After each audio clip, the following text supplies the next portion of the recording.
Hello दोस्तों, स्वागत है आपका आपके अपने YouTube चैनल पर। आज हम आप लोगों के साथ में MP सीरीज के अंतर्गत एक बड़ा ही अच्छा टॉपिक डिस्कस करने वाले हैं। आज हम आप लोगों के साथ में डिस्कस करने वाले हैं मध्य प्रदेश में उद्योगों से संबंधित महत्वपूर्ण तथ्यों के बारे में। बड़ा ही महत्वपूर्ण टॉपिक हो जाता है मध्य प्रदेश में उद्योग। कोई भी पेपर उठाकर देख लेना, उसके अंतर्गत आपको मध्य प्रदेश के उद्योगों से संबंधित कई प्रकार के क्वेश्चन देखने के लिए मिलने वाले हैं। तो आइए बात करते हैं मध्य प्रदेश में उद्योगों से संबंधित महत्वपूर्ण तथ्यों के बारे में। सबसे पहले हमें देखने के लिए मिलता है बड़ा ही महत्वपूर्ण एयर कार्गो कॉम्प्लेक्स कहां पर है। एग्जाम में पूछा गया है एयर कार्गो कॉम्प्लेक्स के बारे में, तो वह हमें देखने के लिए मिलता है इंदौर में। इसके पहले वाले वीडियोस के अंतर्गत हमने कई प्रकार के कॉम्प्लेक्स देखे थे, जैसे इलेक्ट्रॉनिक कॉम्प्लेक्स देखा था जो हमें इंदौर में देखने के लिए मिलता है, लेदर कॉम्प्लेक्स देखा था जो हमें देवास में देखने के लिए मिलता है। यदि हम देखें एग्रो कॉम्प्लेक्स या कृषि कॉम्प्लेक्स हमें छिंदवाड़ा में देखने के लिए मिलता है। स्टील कॉम्प्लेक्स की बात हुई थी, वो हमें सागर में देखने के लिए मिलता है। स्पोर्ट्स कॉम्प्लेक्स हमें देखने के लिए मिलता है कहां पर, सतना में देखने के लिए मिलता है। इसी प्रकार से जितने भी कॉम्प्लेक्स होते हैं बड़े ही महत्वपूर्ण हो जाते हैं। आप सभी वीडियोस देखना, आपको सभी चीजें सिस्टमेटिक ढंग से समझ में आ जाएंगी। उसके पश्चात यदि बात करें कि प्रदेश की प्रथम औद्योगिक प्रयोगशाला, स्वास्थ्य प्रयोगशाला यदि कहे तो कहां पर है, तो याद रखना वो हमें देखने के लिए मिलती है इंदौर के अंतर्गत। एग्जाम में पूछा गया है कि मध्य प्रदेश की प्रथम औद्योगिक स्वास्थ्य प्रयोगशाला कहां पर है, तो इंदौर में है। उसके पश्चात जब भी नाम आता है इंदौर का, तो इंदौर को हम जानते हैं, इंदौर मध्य प्रदेश की व्यावसायिक राजधानी कहलाता है। सूती कपड़ा राजधानी के नाम से भी इंदौर को जाना जाता है। खेल राजधानी के नाम से भी इंदौर को जाना जाता है। यदि बात करें कि हम यदि देखें मध्य प्रदेश के अंतर्गत सबसे पहले सूती कपड़ा यदि मिल देखें हम, तो बुरहानपुर के अंतर्गत 1906 में स्थापित हुई थी, किंतु एक साल बाद 1907 के अंतर्गत मालवा के अंतर्गत सबसे सफल यदि हम देखें सूती कपड़े की मिल स्थापित हुई थी। यदि हम देखें तो इंदौर में कई सारे सूती कपड़े की मिलें हमें देखने के लिए मिलता है। उसी के पश्चात यदि हम देखें तो इसी कारण इंदौर को ऊनी कपड़ा नगरी के नाम से भी जाना जाता है, अर्थात ऊनी कपड़े के अंतर्गत भी इंदौर जाना जाता है। बड़ा ही महत्वपूर्ण ऊनी कपड़ा नगरी के नाम से जाना जाता है। उसके पश्चात यदि हम बात करें तो मध्य प्रदेश का प्रथम ड्राई पोर्ट हमें कहां पर देखने के लिए मिलता है, तो याद रखना मध्य प्रदेश का प्रथम ड्राई पोर्ट हमें देखने के लिए मिलता है मांगलिया के अंतर्गत। मांगलिया एक छोटा सा स्थान है, वह भी हमें देखने के लिए मिलता है कहां पर, इंदौर में देखने के लिए मिलता है। उसके पश्चात यदि बात करें मध्य प्रदेश का पहला और दुनिया का चौथा डेटा सेंटर पार्क कहां पर है, तो हमें वह भी देखने के लिए मिलता है इंदौर के अंतर्गत। इसके पहले वाले वीडियोस के अंतर्गत एपेरल पार्क देखा था, वह भी इंदौर में था। उसके पश्चात हमने देखा था डायमंड पार्क, वह भी हमें इंदौर में देखने के लिए मिला था। सभी वीडियोस देखना, सभी कंसेप्ट क्लियर होने वाले हैं। उसके पश्चात यदि बात करें तो एक बड़ा ही महत्वपूर्ण पार्क और देखा था आईटी पार्क। यदि हम देखें मध्य प्रदेश का सबसे पहला आईटी पार्क भोपाल में स्थापित किया गया था, और दूसरे नंबर पर जो स्थापित किया गया था इंदौर के अंतर्गत स्थापित किया गया था। एक आईटी पार्क बना हुआ है, वहां पर हम यदि देखें बस वगैरह भी रुकती है, आईटी पार्क के नाम से ही वह स्थान जाना जाता है इंदौर के अंतर्गत। उसके पश्चात यदि देखें कि एशिया का पहला एवं विश्व का हम तीसरा लेजर आणविक अनुसंधान केंद्र हमें कहां पर देखने के लिए मिलता है, तो लेजर आणविक अनुसंधान केंद्र हमें देखने के लिए मिलता है, जिसे कहा जाता है केट, CAT, केट के नाम से जाना जाता है। उसका फुल फॉर्म होता है सेंटर फॉर एडवांस्ड टेक्नोलॉजी। क्या नाम है? सेंटर फॉर एडवांस्ड टेक्नोलॉजी, जो 1984 के अंतर्गत स्थापित किया गया था यह भी हमें देखने के लिए मिलता है इंदौर के अंतर्गत।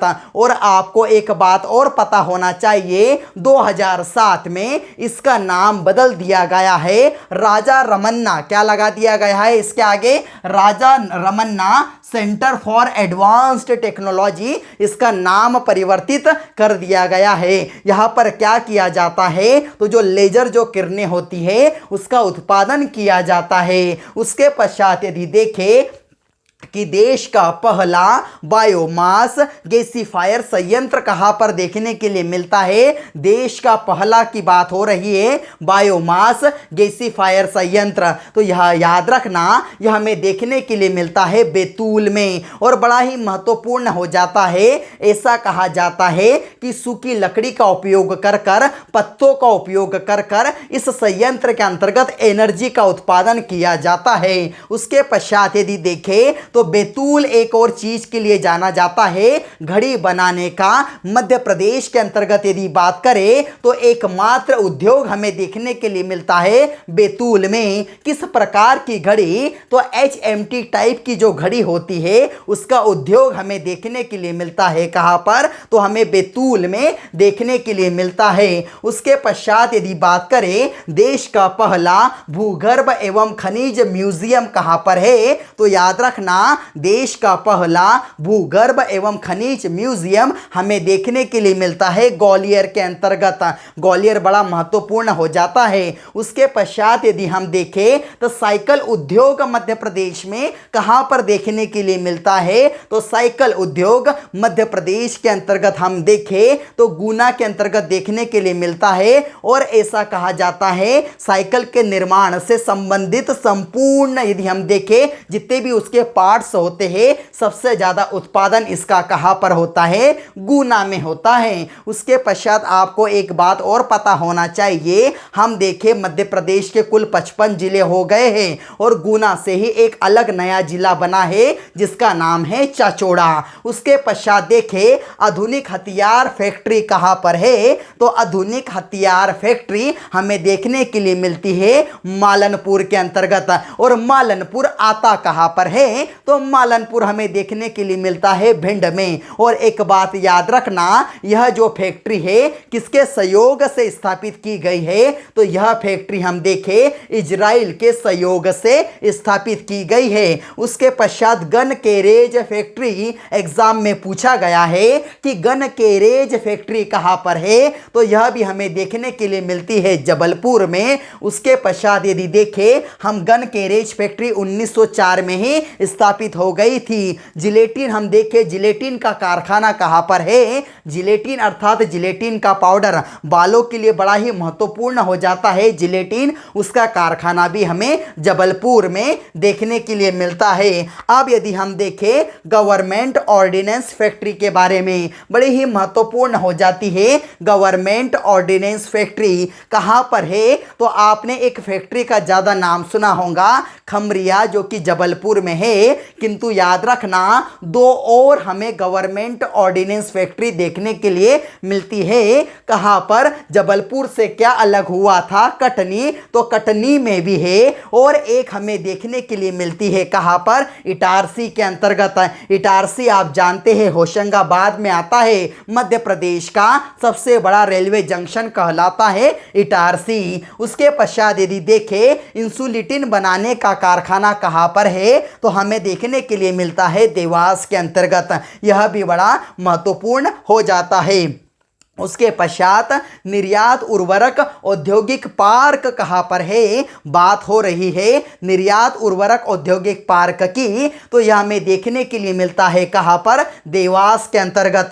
किंतु याद रखना, मध्य प्रदेश का पहला संवर्धन पार्क यदि बात करें, यह देखना मध्य प्रदेश का पहला निर्यात संवर्धन यदि पार्क की बात करें, तो वह हमें देखने के लिए मिलता है कहां पर? इंदौर में देखने के लिए मिलता है।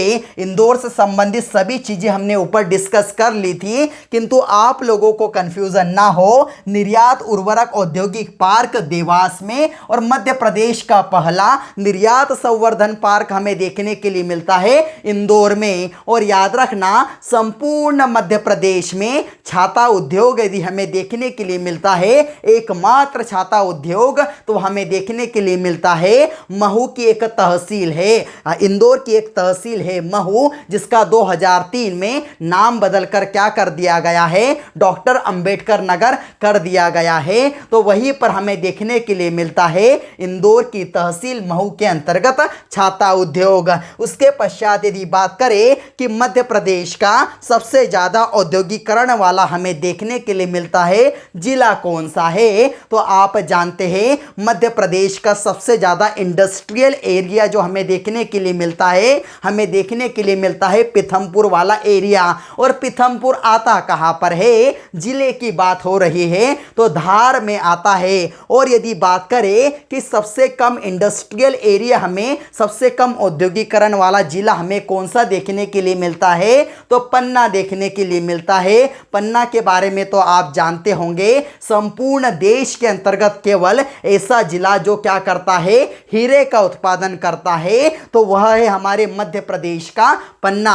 और पन्ना के अंतर्गत भी देखें तो मछगांव या मछगवा खदान जो है हीरे के लिए बड़ी ही महत्वपूर्ण खदान हो जाती है। उसके पश्चात आप जानते हैं पीथमपुर की बात हो रही है, जिसे हम देखें तो भारत का डेट्रॉयट कहा जाता है। भारत का डेट्रॉयट क्यों कहा जाता है, आपको पता होना चाहिए। अमेरिका के अंतर्गत भी एक स्थान है डेट्रॉयट, उसी के नाम पर मध्य प्रदेश का हम यदि देखें, मध्य प्रदेश की ही क्या संपूर्ण भारत का डेट्रॉयट कहलाता है, पीथमपुर कहलाता है। उसके पश्चात यदि हम देखें तो एक बड़ा ही महत्वपूर्ण हो जाता है ऑटो टेस्टिंग। हम देखें ट्रैक कहाँ पर है, तो ऑटो टेस्टिंग ट्रैक हमें देखने के लिए मिलता है पीथमपुर में। उसके पश्चात यदि बात करें यूनिसेम कंपनी द्वारा यदि हम देखें कि सेज जोन बनाया गया है। सेज जोन होता क्या है, स्पेशल इकोनॉमिक जोन होता है, अर्थात इस प्रकार के जोन के अंतर्गत हमें देखने के लिए मिलते हैं। सरकार जो है बड़ी ही आसानी से क्या करती है, भूमि उपलब्ध करा देती है। उसके पश्चात यदि हम देखें तो हम यदि उसके अंतर्गत इलेक्ट्रिसिटी भी उपलब्ध हो जाती है। उसके अंतर्गत यदि कोई कंपनी वहां पर स्थापित होती है उस प्रकार के एरिया के अंतर्गत, तो उसे हम देखें करों के अंतर्गत भी कुछ छूट मिलती है। इसे ही कहते हैं special economic zone. Madhya Pradesh में कुल 10 प्रकार के स्पेशल इकोनॉमिक जोन क्या है, प्रस्तावित है। ऑटोमोबाइल उद्योग यदि बात करें तो ऑटोमोबाइल उद्योग भी हमें पीथमपुर के अंतर्गत देखने के लिए मिलता है। पीथमपुर याद रखना धार जिले में आता है। कील व तार कारखाना, जो कीले होते हैं हमारे और वो जो तार होते हैं उसका कारखाना कहाँ पर है, तो विदिशा के अंतर्गत देखने के लिए मिलता है। सबसे बड़ा टेक्निकल एरिया, बात हो रही है टेक्निकल एरिया की, सबसे बड़ा टेक्निकल एरिया गुना में है। गुना में अभी ऊपर पड़ा था साइकिल उद्योग के लिए गुना बड़ा फेमस है। और टेक्निकल हम देखें कि टेक्निकल रूप से सबसे हमें देखने के लिए मिलता है सबसे अच्छा क्षेत्र, तो कौन सा देखने के लिए मिलता है, गुना देखने के लिए मिलता है। गुना के अंतर्गत भी बात करें तो राघोगढ़ हमें देखने के लिए मिलता है। राघोगढ़ आपको पता होना चाहिए एक रियासत हुआ करती थी, और जहां से हम देखें हमारे प्रदेश के हम देखें कि जो मुख्यमंत्री होते हैं कौन से, दिग्विजय सिंह, यह ही से चुनाव लड़ा करते थे। उसके पश्चात इस प्रकार से बड़ा ही महत्वपूर्ण हो जाता है सबसे बड़ा यांत्रिकृत प्रक्षेत्र यदि बात करें तो होशंगाबाद में देखने के लिए मिलता है। टेक्निकल एरिया हम देखें, हमने टेक्निकल एरिया देखा था, यहाँ पर मैकेनिकल एरिया हमें देखने के लिए मिलता है होशंगाबाद में। उसके पश्चात डेयरी फार्म हमें कहाँ पर देखने के लिए मिलता है, तो डेयरी फार्म हमें देखने के लिए मिलता है होशंगाबाद में। किंतु याद रखना डेयरी स्टेट जो होता है फार्म से जो बड़ा होता है वो हमें देखने के लिए मिलता है जबलपुर में। जरी कढ़ाई उद्योग हमें देखने के लिए मिलता है सबसे ज़्यादा यदि कभी फेमस है तो भोपाल में है। यह सभी चीज़ें मैंने आपको बता दी। आपको मैं बता रहा हूँ बड़ी ही महत्वपूर्ण चीज़ें रेलवे से संबंधित, यहाँ से कोई ना कोई क्वेश्चन एग्जाम में जरूर आता है। देश का एकमात्र रेल स्प्रिंग कारखाना कहाँ पर है, तो याद रखना देश का एकमात्र एकमात्र रेल स्प्रिंग कारखाना सिथौली में है। सिथौली आता कहां पर है? तो ग्वालियर के अंतर्गत आता है। रेल कोच फैक्ट्री कहां पर है? तो रेल कोच फैक्ट्री हमें देखने के लिए मिलती है निशातपुरा, और निशातपुरा आता कहां पर है? भोपाल में आता है। विद्युत इंजन बनाने का कारखाना, विद्युत इंजन बनाने का कारखाना हमें भोपाल में देखने के लिए मिलता है। और आप जानते हैं भोपाल में एक सबसे बड़ी कंपनी है जिसका नाम है भेल, भारत हेवी इलेक्ट्रिकल्स लिमिटेड, जो 1964 के अंतर्गत स्थापित की गई थी। आप जानते हैं विद्युत के भारी उपकरण बनाती है भेल कंपनी, जिसे 2013 में महारत्न कंपनी का दर्जा भी प्राप्त हुआ है। उसके पश्चात यदि हम देखें तो हमें देखने के लिए मिलता है कौन सा कारखाना? डीजल इंजन कारखाना। याद रखना, दो हमें जिलों के अंतर्गत देखने के लिए मिलता है, विदिशा के अंतर्गत और इंदौर के अंतर्गत। अब बड़ा ही महत्वपूर्ण हो जाता है, पहला डीजल लोकोमोटिव संयंत्र कहां पर है? तो याद रखना, बात हो रही है डीजल लोकोमोटिव संयंत्र की, तो वह हमें देखने के लिए मिलता है सीहोर के अंतर्गत। और एक बात और याद रखना, डीजल लोकोमोटिव संयंत्र किस क्षेत्र का? निजी क्षेत्र का। वह हमें देखने के लिए मिलता है सीहोर के अंतर्गत। निजी क्षेत्र का यह जो संयंत्र हमें देखने के लिए मिलता है, ऐसा कहा जाता है Daulat Ram engineering private limited, और अमेरिका की एक कंपनी है NREC, उसका नाम है NREC। दोनों के साझा उपक्रम के द्वारा निजी क्षेत्र का हम देखें डीजल लोकोमोटिव संयंत्र हमें देखने के लिए मिलता है सीहोर के अंतर्गत। सीहोर के अंतर्गत भी यदि बात करें तो शेरपुर के अंतर्गत हमें देखने के लिए मिलता है रेलवे स्लीपर कारखाना।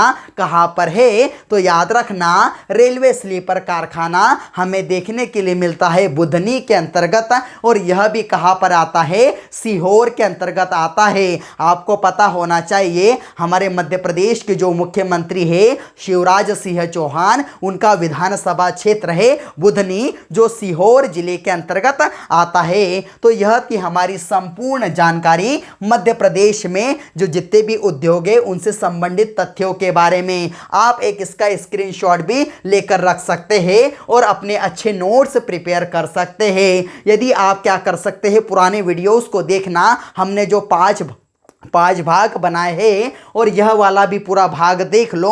आप इन 6 भागों को अच्छे से देख लो। मध्य प्रदेश के उद्योगों से संबंधित कोई भी क्वेश्चन आपका नहीं छूटने वाला। यदि आप लोगों को हमारा यह वीडियो अच्छा लगा हो तो इस वीडियो को ज़्यादा से ज़्यादा लाइक कीजिए, अपने दोस्तों के साथ शेयर कीजिए, और हाँ, सब्सक्राइब जरूर कीजिए, जिससे क्या हो सके आप लोगों को हमारी आने वाली नोटिफिकेशन प्रॉपर वे में मिल सके। जय हिंद।